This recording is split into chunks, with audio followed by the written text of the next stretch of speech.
Et l'occasion m'est donnée de lancer un appel au ministre de l'hydraulique que nous sommes dans la commune de Médina Ndiaye, dans le département de Podor. Il y a un village qui s'appelle Waouh Waouh. Cher, depuis 5 ans, ils font 12 km pour avoir pour 12 km. 12 km. Depuis le temps de la Covid, ils n'ont pas d'eau. C'est des forages qui sont en panne dans les djéris, dans la zone sylvo-pastorale. Et donc, pratiquement, c'était ces combats qu'on faisait, c'était ces combats qu'on continue de faire. Et je l'ai dit une fois, avec le DG du port, on cessera d'être Podor mal quand les revendications presque seront terminées, seront réglées. Pas à 100%, mais il y a un minimum. Par exemple, aujourd'hui, on a dépassé des villages qui font 12 km pour Amdor pour Bougnonan. Et Limayon, c'est vérifiable, c'est le village qui s'appelle Waouh Waouh, c'est dans la commune de Médina Ndiaye. Donc là aussi, c'est l'occasion vraiment de lancer un appel. C'est des trucs comme ça. C'était quoi? C'était un plateau médical qu'il fallait relever au niveau de l'hôpital de Ndioum. Heureusement, quand même, le régime sortant a réglé la question du scanner. Là, on faisait presque 400 km pour une radio-scanner. Un malade qui était mis dans une ambulance, tu fais 400 kilomètres pour rien que pour une radio-scanner. Mais 400 km, non, c'est aller-retour. Tu faisais aller-retour. Si on a fait malade, mu accidenté, ñu war ko defal scanner. Donc ko duggal ci ambulance beaucoup Kaolack ñu defal ko indi wat ko fi. C'était ça que les Sénégalais vivaient, c'était da ngay joggé Ndioum dem ba Ourossogui wala nga dem ba Louga, Saint-Louis. Mais heureusement quand même ça a été réglé. Presque juste à la dernière année de règne du président Macky Sall, ça a été réglé. Alors que c'est un hôpital c'est depuis 1977 plus depuis 1980, on n'avait pas de scanner. C'était ça que vous faisiez. Mais on s'est battu avec les populations de Podor pour régler ça. Donc, c'est des questions comme ça qui nous poussent à sortir et élever la voix, jouer le rôle de sentinelle pour qu'au moins le gouvernement puisse savoir aussi qu'il y a des choses qui sont là et qu'il faut régler. Et le glissement par rapport à l'hivernage qui se profile à l'horizon, pour que les gens puissent prendre les devants. Parce que dans l'île à Morphile, dans le département de pour la plupart, c'est des villages qui sont là au bord du fleuve. Quand ça pleut, quand le fleuve déborde, c'est les villages qui sont envahis. Parce que là où le fleuve débordé, c'est ça qui s'est passé. Dans certaines zones, ça a débordé. Dans certaines zones, ça avait englouti presque des centaines d'hectares. Des centaines d'hectares, nous avons commencé à et les producteurs n'ont que ça. C'est une source de revenus. Et nous, est-ce que ça avait impacté sur la production? Négativement, non, négativement.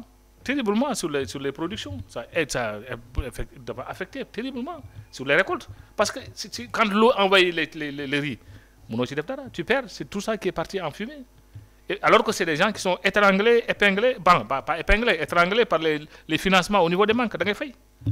Aux prochaines campagnes, les banques sont intransigeantes là-dessus. Tu rembourses à 100% ou bien tu le finances dans la même campagne. Et c'est ce qui se passe aujourd'hui avec les paysans. Pour la plupart, dans la cuvette de Ndioum, dans la cuvette de Saldé, de Walla, un peu partout, c'est ce qui se passe. Pour la plupart, sur 10 GIE, 2 ont une campagne parce que 8 yep ont un financement. Est-ce que GIE a approché le ministre de l'Agriculture? Ah non, il est au courant. Pour bon, tu sais, le ministre de l'Agriculture, les intentions sont là, mais malheureusement, approche mon baoul. Moi, je sens qu'il privilégie plus les agro-business que les petits agriculteurs. Non, mais ce n'est pas ça qui règle la question. Les agro-business, ils ont leur milliard, ils ont leur argent, ils ont de régler. Mais aujourd'hui, il faut encadrer. Et heureusement, c'est pourquoi moi je salue l'initiative des coopératives agricoles. Tu pourras rassembler des villages, des communes autour d'une coopérative. Tu auras l'élevage, tu auras les agriculteurs. Nous sommes dans un même cercle. Et là, tu pourras diversifier et tu pourras assurer la commercialisation, assurer à régler tous les processus, créer les magasins de stockage et tout ça. Parce que la culture vivrière, les gars, ils sont familiales. Mais il faut les encadrer. Il faut encadrer, soit encadrer. De faire sorte que nous am link avec les agro-business, avec les agriculteurs. Mais c'est ça qu'il faut faire. Link que trouver. Mais sinon, les agro-business, ils n'ont que des. C'est le gain. Ils cherchent le gain, ils cherchent le profit. C'est des gens qui investissent pour chercher le profit. Mais par contre, accompagner, tu vas régler la question de la souveraineté. Nous avons encadré, tu sors les milliards qu'il faut. J'ai l'habitude de le dire. Nous mobiliser les 1000 milliards contre la Covid. Si on mobilise 1000 milliards dans l'agriculture, on réglera la question de l'emploi. Parce que la seule alternative, la seule solution pour l'emploi, c'est l'agriculture. C'est les universités agricoles, c'est les lycées techniques agricoles. Il y a aussi ce qui se passe. La pêche, il y a beaucoup de le secteur industriel, il y a beaucoup, mais le secteur secondaire. Mais juste quand tu parviens à faire une bonne récolte, agriculture, transformer ce bopp, mais tu règles la question de l'industrialisation, ce bopp. Transformation, il y a quoi transformer. Tu développes ces industries.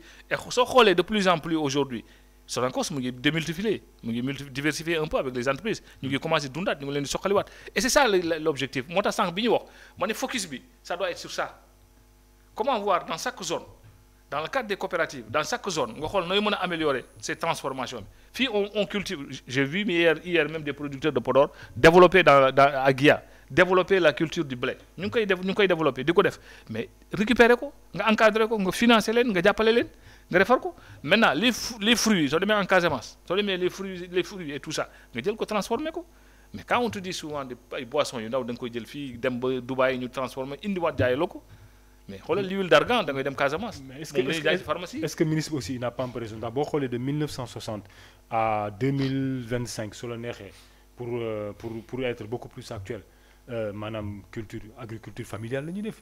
te bon ba léegi mënuñu am autosuffisance alimentaire même su fekkee ne sax Macky Sall waxoon na en 2017 autosuffisance en riz dinañ ko am. mais gis nañ ne ba tey li nga xamante ne moo di ceeb bi doyul alimentaire bi nga wax ni doyul atteindre guñ suñu autosuffisance.